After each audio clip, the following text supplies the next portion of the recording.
É incontestável que A Diplomata é uma excelente série, mas eu tenho que te dizer que a primeira temporada eu achei em alguns momentos um pouquinho lenta e meio devagar. Em certos momentos eu também achei que as teias da trama estavam muito confusas, pouco explicadas e um pouquinho sem nexo. Apesar de ter gostado bastante, eu senti que faltava alguma coisa, não sei. Parecia que as coisas não estavam 100% amarradas. Agora, essa segunda temporada veio com uma força que eu não estava esperando. Gente, que história! A série é muito bem amarrada. A construção da história e como ela vai se desenvolvendo é muito bem feito. Chega a beirar a perfeição. Sério, essa temporada que eles fizeram é qualquer coisa de espetacular. Bom dia, boa tarde, boa noite, sejam bem-vindos a mais uma cena. Eu sou o Paulo Viegas e antes de continuar, não esquece de deixar seu like aqui no vídeo e de se inscrever no canal se você ainda não é inscrito, porque hoje eu vou te contar o resumo completo da segunda temporada de A Diplomata da Netflix. Agora, pega uma pipoquinha, senta confortável e deixa eu te contar mais esse capítulo. Pausa aqui. Antes de continuar, eu preciso te dar dois avisos. O primeiro é que agora nós temos uma comunidade dos cenas e capítulos no WhatsApp. Por isso, se você quer trocar uma ideia comigo ou com outros amantes de série, para conversar sobre as novas séries favoritas, ou até mesmo aquela série que você não gostou tanto, então já clica no link na descrição do vídeo ou no comentário fixado e vem fazer parte dessa comunidade, eu tô te esperando lá. O segundo é que junto com a comunidade, eu acabei de abrir o clube de membros. Por isso, se você gosta do meu trabalho e quer ajudar esse canal não só a se manter, mas também a expandir, então vem fazer parte do clube de membros, como maratonador de série, assistente de cena ou diretor de cena. E tem um detalhe especial: se você escolher fazer parte como assistente de cena, para além de ter o seu nome citado no final do vídeo como apoiador do canal, você também vai receber acesso a um calendário onde eu alimento semanalmente os novos lançamentos de séries, temporadas e filmes.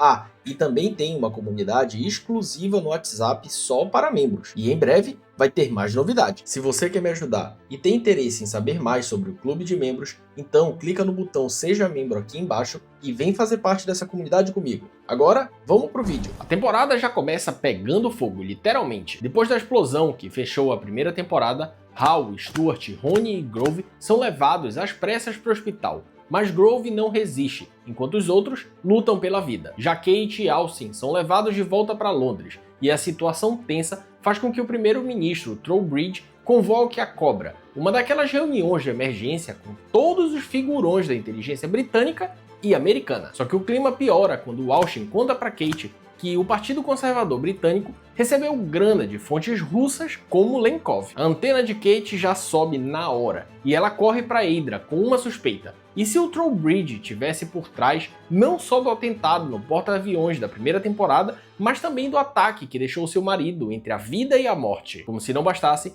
Rowling desapareceu do mapa, e o primeiro-ministro acionou meio mundo para tentar encontrá-la. O que, claro, só levanta mais suspeitas. E a coisa vai ficando cada vez mais complexa. Os agentes que foram atrás do Lenkoff, na França, tinham ordens de trazer ele com vida, mas matá-lo caso houvesse qualquer resistência. Em outras palavras, mandaram matar ele, sem que parecesse uma execução. A cereja desse bolo vem com a descoberta da Philippa. A bomba que matou o Grove foi feita com tecnologia britânica e não russa, como o primeiro-ministro acreditava, apontando assim para um ataque interno. A teoria que ganha força é que o Trowbridge usou o Grove para chegar no Lenkoff, que atacou o porta-aviões a mando dele. Com o russo morto, Grove explodido e Rowling sumida, o primeiro-ministro estaria eliminando todas as pontas soltas. Só que o plano dá ruim. Rowling sobreviveu e liga escondida para Kate, se passando por Anne Armstrong, a primeira e única embaixadora americana no Reino Unido antes da Kate, mas ela morreu há 15 anos. No funeral do Grove,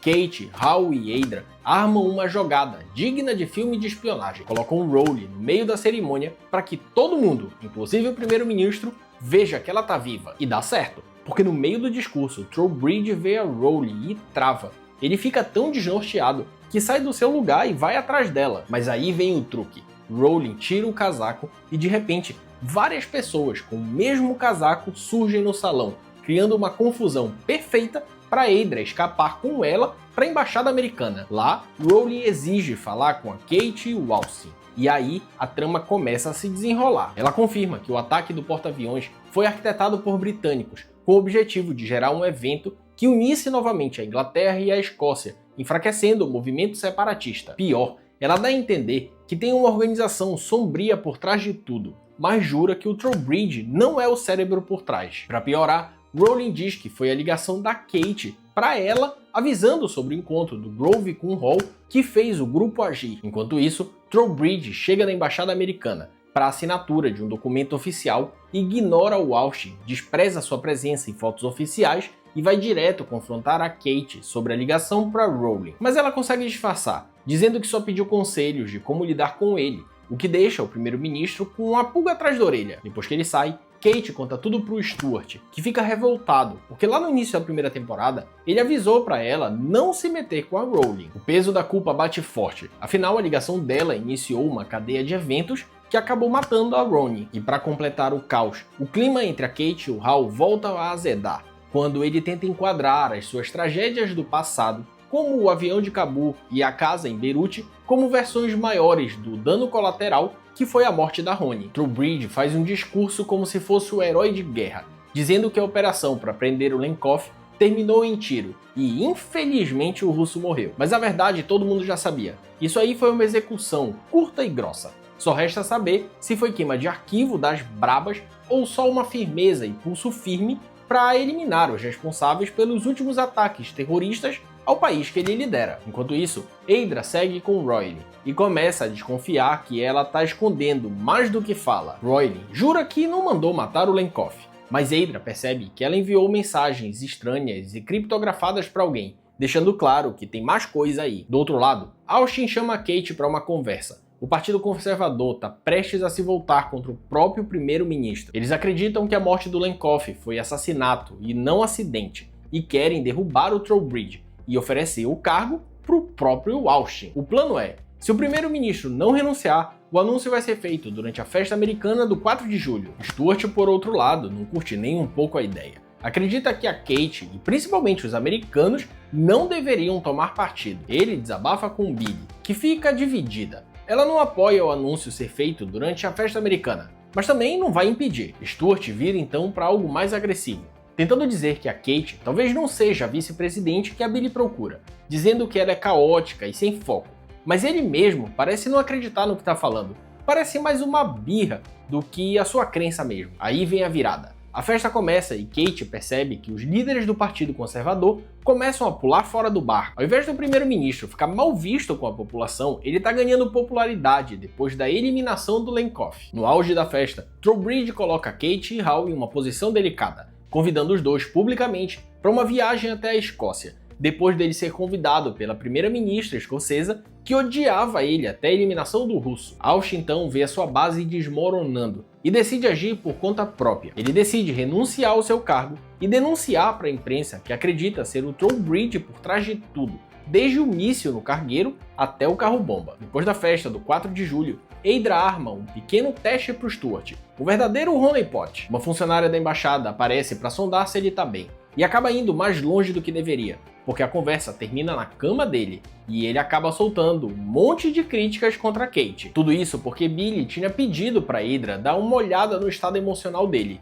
e ela, ainda meio magoada com o término, resolveu exagerar um pouco. No fim, Stuart percebe o erro, se reconcilia com a Kate e até liga para Billy para desfazer o que disse antes, colocando agora Kate como uma ótima opção para vice-presidente. Enquanto isso, Aedra e Kate resolvem usar a velha tática dos tempos do Hal como embaixador. Royle não pode abrir o jogo com a Kate, porque ela precisa reportar tudo.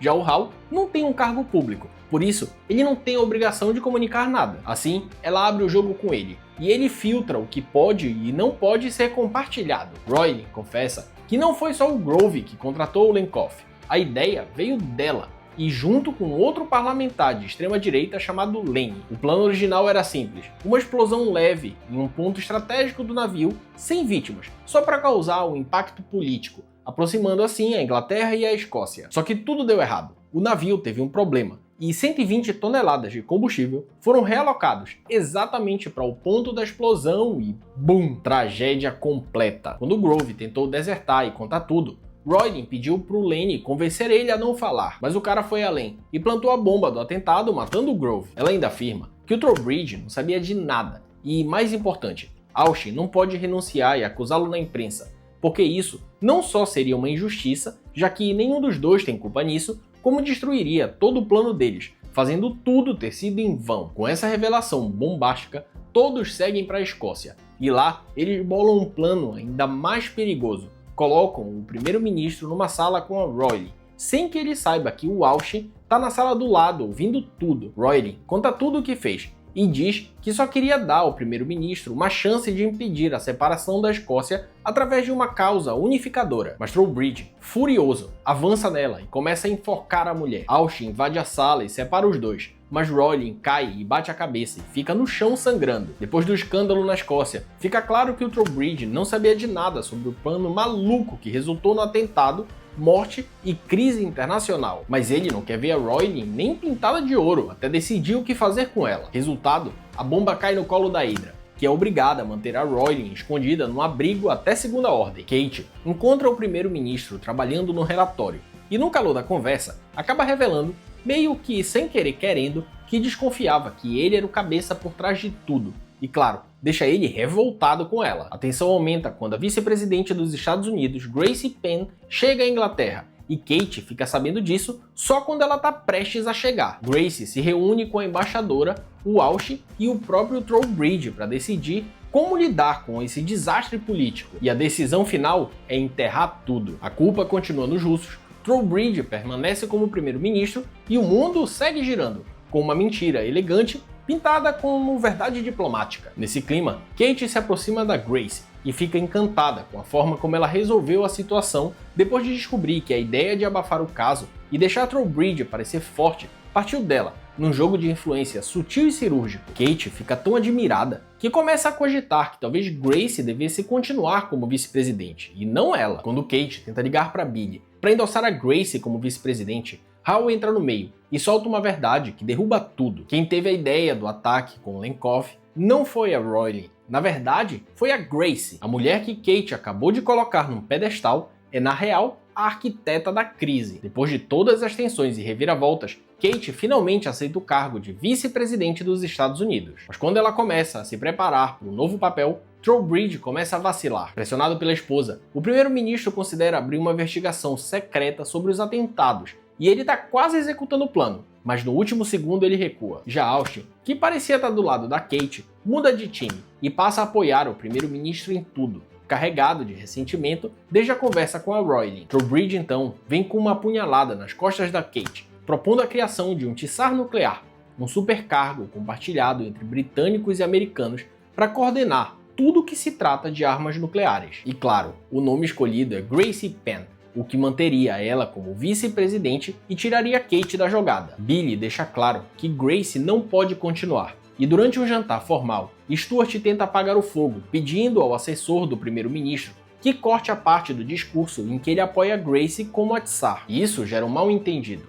Gracie acha que Kate está tramando contra ela, e quando confrontada, Kate manda o Hal contar a verdade. Eles sabem que foi a Gracie, e não a Holly, quem arquitetou o plano do ataque. Gracie então chama Kate para uma conversa particular. Ela explica que o seu plano visava evitar que a Escócia, ao se separar, expulsasse a base nuclear americana de Cregan, a única na Europa, porque sem ela, a região ficaria vulnerável aos russos. Gracie ainda cita o exemplo da Crimeia, que quando os americanos saíram, os russos invadiram e tomaram para si. Mais tarde, Hal sugere contar tudo ao Gannon, chefe de inteligência. Inicialmente, a Kate hesita, mas ela acaba topando. Enquanto ela caminha com a Gracie pela propriedade, Hal corre para a embaixada e comete o erro do século. Ao invés de ligar para o Gannon, ele liga direto para o presidente dos Estados Unidos, que não sabia de nada, mas o choque é tão grande que o presidente tem um infarto fulminante e morre. Resultado, Gracie Penn, a mesma que Kate queria tirar o cargo, e pior, que acabou de dizer isso para ela de forma menos direta,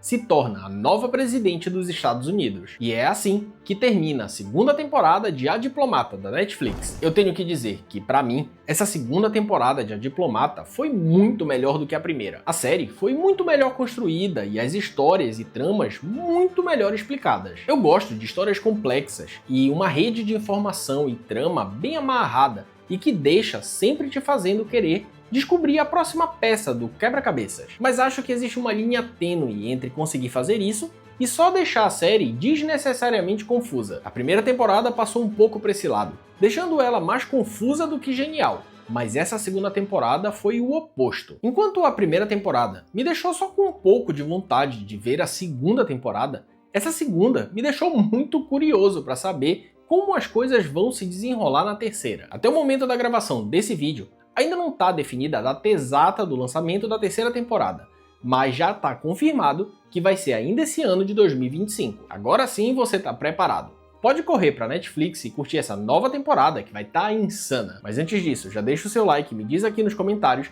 se esse resumo te ajudou a relembrar de tudo o que aconteceu e também se eu esqueci de contar alguma parte importante. Não esquece de se inscrever se você ainda não é inscrito. Eu tô sempre trazendo dicas e resumos de séries e filmes pra você. Também ativa o sininho aí. Assim, quando sair um vídeo novo, o YouTube vai te avisar. Isso é tudo que eu tinha pra falar pra você. Eu tô indo, mas daqui a pouco eu tô de volta. Até a próxima cena, o próximo capítulo e boa maratona pra vocês.